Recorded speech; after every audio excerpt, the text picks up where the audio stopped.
How to remove suggestion from Chrome. Hey guys, welcome back to another tutorial. In this tutorial I'll be showing you the ways to remove suggestion from Chrome.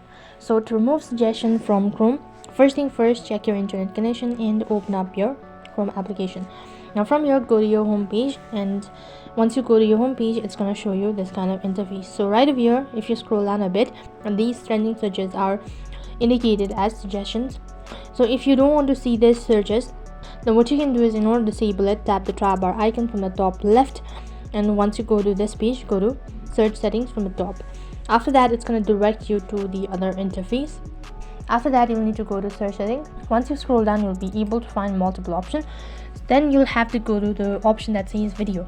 Then you'll need to turn on do not show popular searches, which will be located right at the bottom. You need to tap on it, and as soon as you've done that, you'll stop seeing suggestion from Chrome. So that's how you can remove suggestion from Chrome. That is all for this video.